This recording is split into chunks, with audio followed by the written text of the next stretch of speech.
இது ஃபர்ஸ்ட் மலேசியாவின் செய்திகள் உங்களுக்காக.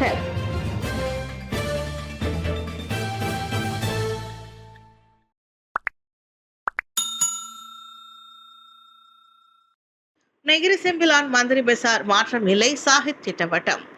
நெகிரி செம்பிலான் மந்திரி பெசாரை மாற்ற எந்த திட்டமும் இல்லை என அம்னோ தலைவர் டத்தோஸ்ரீ அகமது சாஹித் ஹமிதி தெளிவுபடுத்தியுள்ளார். 14 அம்னோ சட்டமன்ற உறுப்பினர்கள் டத்தோஸ்ரீ அமீருddin ஹருனுக்கான ஆதரவை வாபஸ் பெற்றிருந்தாலும் அவர் தலைமையிலான நெகிரி மாநில ஒற்றுமை அரசாங்கத்தின் மீது அம்னோ இன்னும் உறுதியாக உள்ளது. ஆதரவு வாபஸ் பெறுதல் அரசியல் நிலைத்தன்மை குறித்து கேள்விகளை எழுப்பினாலும் கூட்டணி கட்சிகளுடன் ஒத்துழைப்பு தொடரும் என்று சாஹித் வலியுறுத்தினார். நெகிரி செம்பிலான் சமஸ்தானிபதி மற்றும் போண்டாங் எனப்படும் 4 பாரம்பரிய தலைவர்களுக்கு இடையிலான விவகாரத்தில் அமீருddin மூக்கை நுழைக்காத வரை அவருக்கான அம்னோவின் ஆதரவு தொடரும் என்றார் அவர். முன்னதாக இது தொடர்பில் எழுந்த பிரச்சினைக்கு அம்னோ மற்றும் பக்கத்தான் ஹரப்பான் தலைவர்கள் கூடி இணக்கம் கண்டனர். என்றாலும் அமீருddin மீது தாங்கள் நம்பிக்கை இழந்திருப்பதாக அந்த 14 அம்னோ உறுப்பினர்களும் அறிவித்தது குறித்து கேட்டபோது துணை பிரதமர் அவ்வாறு சொன்னார். ஸ்லாங்கூரில் பன்றி வளர்ப்புக்கு அனுமதி இல்லை, சுல்தான் ஷரஃபுடின் திட்டவட்டம். ஸ்லாங்கூரில் திறந்தவெளி பன்றி வளர்ப்பு நடவடிக்கைக்கு எதிரான தனது அதிருப்தியை சுல்தான் ஷரஃபுடின் இட்ரிஸ் ஷா மீண்டும் உறுதிப்படுத்தியுள்ளார். மக்களின் நலனை பாதுகாக்கவும் சுற்றுச்சூழல் தூய்மையை உறுதிப்படுத்தவும் இந்த முடிவு எடுக்கப்பட்டுள்ளதாக அவர் சொன்னார். புதிய பன்றி வளர்ப்பு பகுதிகளை திறப்பதற்கான எந்தவொரு முயற்சிகளுக்கும் அனுமதி வழங்கப்படாது என்பதை அவர் வலியுறுத்தினார். தற்போதுள்ள விடுதிகள் முறையாக பின்பற்றப்படுவதை உறுதி செய்யுமாறு மாநில அரசுக்கு அவர் உத்தரவிட்டுள்ளார். இதன் மூலம் குடியிருப்பாளர்களுக்கு ஏற்படும் சுற்றுச்சூழல் பாதிப்புகள் மற்றும் இடையூறுகளை தவிர்க்க முடியும் என அவர் சுட்டிக்காட்டினார்.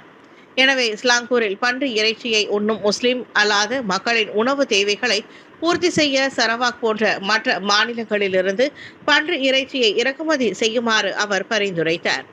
சிங்கப்பூரில் கூட பன்றி வளர்ப்பு இல்லை. அந்த குடியரசே பன்றி இறைச்சிகளை வெளியிலிருந்துதான் இறக்குமதி செய்வதாக அவர் சொன்னார். ஆட்சி அமைப்பில் இழுபறி, ஆளுநர் தாமதித்தால் நீதிமன்றம் செல்ல விஜய் திட்டம். நடிகர் விஜய் தலைமையிலான தமிழக வெற்றி கழகம் தேர்தலில் பெரும் வெற்றியை பெற்றிருந்தாலும் அடுத்த அரசாங்கத்தை அமைப்பதற்கான பெரும்பான்மையை நிரூபிப்பதில் சிக்கல் நீடிக்கிறது. டிவிகே 108 இடங்களை கைப்பற்றியுள்ள நிலையில் ஆட்சி அமைக்க தேவையான 118 இடங்களின் ஆதரவை உறுதிப்படுத்தும் எழுத்துப்பூர்வ ஆவணத்தை சமர்ப்பிக்க வேண்டும் என ஆளுநர் RV அர்லேக்கர் வலியுறுத்தியதாக தகவல்கள் தெரிவிக்கின்றன. வியாழக்கிழமை ஆளுநர் மாளிகைக்கு அழைக்கப்பட்ட விஜயிடம் தற்போதைய 113 எம்எல்ஏக்கள் தாவேகா மற்றும் காங்கிரஸ் மட்டுமே இருப்பதால் அரசு அமைப்பது எப்படி என்பது குறித்த கேள்விகள் எழுப்பப்பட்டன. மேலும் கூடுதல் ஆதரவு வழங்கும் கட்சிகள் குறித்து விளக்கமும் கேட்டறியப்பட்டது. இதற்கு பதிலளித்த விஜய் தேவையான பட்சத்தில் சட்டமன்றத்தில் நம்பிக்கை வாக்கெடுப்பை எதிர்கொள்ள தயாராக இருப்பதாக தெரிவித்ததாக கூறப்படுகிறது. இதற்கிடையில் இடதுசாரிகள் மற்றும் சிறிய பிராந்திய கட்சிகளின் ஆதரவுடன் எண்ணிக்கையை 118க்கு மேல் கொண்டு செல்ல முயற்சிகள் நடைபெற்று வருவதாகவும், ஆனால் விசிகே மற்றும் பாமக ஆகிய தங்களது தற்போதைய கூட்டணிகளில் இக்கூட்டணியை இணைய சிக்கல் நிலவுகிறது. இவ்வேளையில் ஆளுநர் முன்வைக்கப்பட்ட ஆதரவு உறுப்பினர்களின் கணக்குகள் மீது திருப்தி இல்லை என கூறப்படுவதால் ஆட்சி அமைப்பது தொடர்பான இறுதி முடிவு இன்னும் எடுக்கப்படவில்லை. இதனால் தமிழகத்தில் அரசியல் கூட்டணி பேச்சுவார்த்தைகள் தீவிரமடைந்து சூழல் தொடர்ந்து பரபரப்பாக உள்ளது. இசை ஆல்பத்தை வெளியிட கடன் வாங்கிய பாடகியை மிரட்டும் வட்டி முதலைகள். அதிகரித்து வரும் கடன் சுமை காரணமாக கடன் வழங்கும் வட்டி முதலை கும்பலால் தான் மிரட்டப்பட்டதாக பெண் பாடகி ஒருவர் கூறுகிறார். என்ற பெயரில் மட்டும் தன்னை அறிமுகப்படுத்திக் கொண்ட அந்த பாடகி கடந்த மாதம் தனது இசை ஆல்பத்தை வெளியிடுவதற்கான செலவுகளுக்கு நிதி அளிக்க தொடக்கத்தில் வாட்ஸ்அப் பரிவர்த்தனை மூலம் கடன் பெற்றதாக விளக்கினார். உரிமம் பெற்ற கடன் வழங்கும் நிறுவனத்தை பிரதிநிதிப்பதாக கூறிக்கொண்ட ஒருவரால் அந்த கடன் வழங்கப்பட்டதாகவும் 45,000 ரிங்கிட் கடனுக்கு ஒப்புக்கொண்ட பிறகு தனக்கு சுமார் 17,000 ரிங்கிட் மட்டுமே கிடைத்ததாக அந்த பாடகி கூறினார். கடன் கொடுத்தவர் அதிகப்படியான வட்டியை இம்மாதம் கோரியதாகவும் அதன் பிறகு பல கடன் வழங்கும் கும்பல்கள் தன்னை தொடர்பு கொண்டு ஆரம்ப கடனை தீர்க்க கூட உதவ கூடுதல் கடன்களை வழங்கியதாகவும் அப்பெண் விவரித்தார். ஒரு குறிப்பிட்ட தொகையை நிர்ணயிக்கப்பட்ட காலக்கெடுவுக்குள் அதே நாளில் செலுத்துமாறு அவர்கள் தன்னிடம் கோரியதாகவும், பணம் செலுத்த தவறினால் அசல் வட்டி தொகையை இரட்டிப்பாக்கி விடுவதாக மிரட்டி அவர்கள் தன்னை மிரட்டி பணம் பறிக்க தொடங்கியதாக அப்பெண் தனது வேதனையை வெளிப்படுத்தினார். சமூக வலைதளங்களில் ஆபாச உள்ளடக்கம் அனுப்பிய குற்றத்திற்காக பலகாரம் விற்பவருக்கு 30,000 ரிங்கெட் அபராதம். 2 ஆண்டுகளுக்கு முன்பு சமூக ஊடகங்களை பயன்படுத்தி வர்த்தக நோக்கங்களுக்காக அருவருப்பான மற்றும் ஆபாசமான காணொலிகளை அனுப்பிய குற்றத்தை ஒப்புக்கொண்ட பலகார விற்பனையாளர் ஒருவருக்கு செஷன்ஸ் நீதிமன்றம் நேற்று 30,000 ரிங்கெட் அபராதம் விதிக்கப்பட்டது. 24 வயதான பிரான்லி முகமது தஹார் என்ற நபருக்கு நீதிபதி அகமது புவாட் ஒத்தமான் இந்த தண்டனையை விதித்தார். அபராதத்தை செலுத்த தவறினால் 6 மாதம் சிறை தண்டனையை அனுபவிக்கும்படி பிரான்லிவிற்கு நீதிபதி உத்தரவிட்டார். வணிக நோக்கங்களுக்காக ஆபாசமான காணொலிகளை கொண்ட ஒரு டெலிகிராம் குழுவிற்கு அணுகலை வழங்க டெலிகிராம் செயலியை தெரிந்தே பயன்படுத்தியதாக பிரான்லி மீது குற்றம் சாட்டப்பட்டது. MCMC எனப்படும் மலேசிய தொடர்பு மற்றும் பல்லூடக ஆணையத்தின் ஒரு ரகசிய முகவருக்கு டெலிகிராம் கணக்கு வழியாக 150 ரிங்கெட் கட்டணத்தில் அந்த உள்ளடக்கத்தை 2024 ஆண்டு ஜூலை 22ஆம் தேதி விற்றதாக பிரான்லி மீது குற்றம் சாட்டப்பட்டது. அமெரிக்காவில் ஹண்டா வைரஸ் அச்சுறுத்தல், சுகாதார அதிகாரிகள் அலட்சியம் காட்டுவதாக குற்றச்சாட்டு.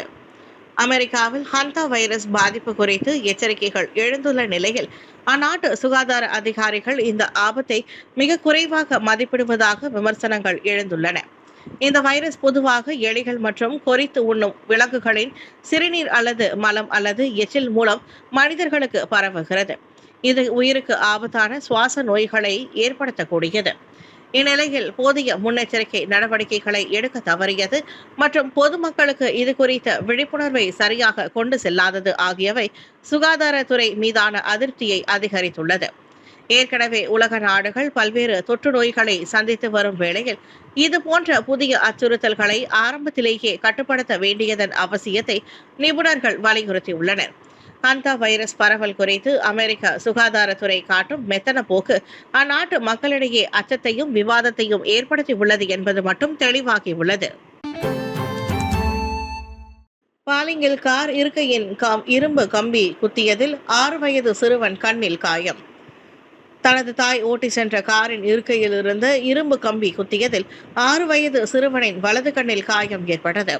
கோலலங்கெட்டில் சுங்கை கெலம்பாலில் உள்ள ஒரு தனது வீட்டிலிருந்து பெக்கான் பாலிங்கில் நடைபெறும் ஒரு சமய வகுப்புக்கு பாதிக்கப்பட்ட சிறுவன் தனது தாய் ஓட்டி சென்ற காரில் பயணம் செய்து கொண்டிருந்த போது இந்த சம்பவம் நிகழ்ந்தது. மற்ற காயங்களையும் வலது கண்ணில் இரத்த கசிவையும் தவிர்க்கும் பொருட்டு தீயணைப்பு படை உறுப்பினர்கள் மினி கட்டர் ஒன்றை பயன்படுத்தி உலோகத்தை வெட்ட உதவினர். உலோகத்தை எளிதாக வெட்டுவதற்காக தீயணைப்பு வீரர் பஞ்சை அகற்ற மெத்தையை குத்தினார். பிற்பகல் 3 மணிக்கு தங்களது துறைக்கு அவசர அழைப்பு வந்ததாகவும் அதைத் தொடர்ந்து பாரிட் பஞ்சாங்கில் உள்ள சுகாதார கிளினிக்கிற்கு தீயணைப்பு வீரர்கள் விரைவாக அனுப்பி வைக்கப்பட்டனர் என பாலிங் தீயணைப்பு மற்றும் மீட்பு நிலையத்தின் அதிகாரி ஜுல்கைரி மாட் தான்ஜில் தெரிவித்தார். இறுதியாக அந்த கம்பி 15 நிமிடங்களில் வெற்றிகரமாக வெட்டி எடுக்கப்பட்டதுடன் பாதிக்கப்பட்ட சிறுவன் மேல் நடவடிக்கைக்காக பின்னர் பாலிங் மருத்துவமனைக்கு அனுப்பி வைக்கப்பட்டான். மலாக்கா பத்து பெரண்டாமில் 5ஆம் ஆண்டு மாணவன் பள்ளி கட்டடத்திலிருந்து கீழே விழுந்தான். மலாக்கா பத்து பெரண்டாமில் உள்ள ஒரு பள்ளியில் 5ஆம் வகுப்பு படிக்கும் மாணவன் ஒருவன் நேற்று பள்ளி கட்டடத்தின் நடைபாதையில் இருந்து தவறி விழுந்ததாக நம்பப்படுவதை அடுத்து மருத்துவமனைக்கு அவசரமாக கொண்டு செல்லப்பட்டான். மற்றொரு மாணவன் கட்டடத்தின் கூரையின் மீது வீசி எறிந்த தனது காலணிகளை எடுக்க முயன்ற போது அந்த 11 வயது மாணவன் இந்த சம்பவத்தில் பாதிக்கப்பட்டான். அனைத்து மாணவர்களும் பள்ளியிலிருந்து வீட்டிற்கு செல்ல தயாராகி கொண்டிருந்த நண்பகல் நேரத்தில் இந்த சம்பவம் நிகழ்ந்தது. மழைக்காலத்தில் இந்த சம்பவம் நிகழ்ந்திருக்கலாம் என்றும் அதனால் தரையும் கூரையும் ஈரமாகி வழுக்கும் தன்மையுடையதாக மாறி இருக்கலாம் என்றும் கூறப்பட்டது. இருப்பினும் அந்த சிறுவனின் தற்போதைய நிலை இன்னும் தெரியவில்லை. இதனிடையே இச்சம்பவம் குறித்த அறிக்கை கிடைத்ததை மலாக்கா மாவட்ட போலீஸ் தலைவர் உதவி ஆணையர் கிறிஸ்டபர் பத்தித் உறுதிப்படுத்தினார். மலாக்கா ஜோங்கர்வாக் வீதியில் பயணியிடம் கைவரிசை, 4 சீன திருடர்களுக்கு சிறை மற்றும் அபராதம். மலாக்காவில் புகழ்பெற்ற சுற்றுலா தலமான ஜாங்கர் வாக்கு வேதியில் சுற்றுப்பயணி ஒருவரின் பணப்பையை திருடியதாக கூறி கைதான 4 சீன நாட்டவர்களுக்கு சிறை தண்டனையும் அபராதமும் விதிக்கப்பட்டுள்ளது. ஏப்ரல் 25ஆம் தேதி அங்குள்ள கோகனட் ஷேக் கடை ஒன்றில் வரிசையில் நின்றிருந்த மற்றொரு சீன பயணியிடம் 7000 ரிங்கிட் ரொக்கப்பணம் மற்றும் கடன் பற்று அட்டைகள் அடங்கிய பையை இவர்கள் திருடி உள்ளனர். 4வரும் நேற்று அயர்கூர் மேஜிஸ்ட்ரேட் நீதிமன்றத்தில் குற்றத்தை ஒப்புக்கொண்டனர். இதையடுத்து அவர்களில் 3 தலா 5000 ரிங்கிட் அபராதம் அல்லது 4 மாத சிறை தண்டனையும் விதிக்கப்பட்டது. மற்றொருவருக்கு 4 மாத சிறை தண்டனை வழங்கப்பட்டது. இவர்கள் கேங்ஸி கேங் என்ற பெயரில் நெரிசலான இடங்களில் கைவரிசை காட்டி வந்துள்ளனர். இவர்களில் 2 விசா காலம் முடிந்தும் சட்டவிரோதமாக தங்கி இருந்தது விசாரணையில் தெரிய வந்துள்ளது. SPM மாணவர்களுக்கான உயர்கல்வி கழகங்களின் விண்ணப்ப முடிவுகள் மே 22ஆம் தேதி வெளியாகும். SPM தேர்வு முடிவை தொடர்ந்து பொது பல்கலைக்கழகங்கள், பொது உயர்கல்விக் கழகங்கள் மற்றும் மாறா உயர்கல்வி பிரிவு ஆகியவற்றில் தங்கள் படிப்பை தொடர்வதற்கான விண்ணப்பம் செய்தவர்களின் முடிவுகள் மே 22ஆம் தேதி அன்று அறிவிக்கப்படும் என உயர்கல்வி அமைச்சு அறிவித்துள்ளது. 2026-2027 கல்வி ஆண்டிற்கான சான்றிதழ், அடிப்படை மற்றும் டிப்ளமோ பட்டப்படிப்பு கல்வியை மேற்கொள்வதற்கான விண்ணப்பத்தின் முடிவுகளை மே 31ஆம் தேதி அன்று மதியம் 12 மணி முதல் மாலை 5 மணி வரை சரிபார்க்கலாம். இணையதளம் வழியாகவும் அத்துடன் UPU பாக்கெட் மற்றும் மைகவ் செயலிகள் வழியாகவும் இந்த முடிவுகளை ஆன்லைனில் தெரிந்து கொள்ளலாம். உயர்கல்வி நிலையங்களில் இணையவும் வாய்ப்பை உறுதிப்படுத்தும் முடிவுகள் முறையே பொது பல்கலைக்கழகங்கள், பொது உயர்கல்வி மற்றும் மாறா BPT அகப்பக்கங்கள் வழியாக மே 23 முதல் 31 வரை கிடைக்கும் என்று உயர்கல்வி அமைச்சு தெரிவித்துள்ளது.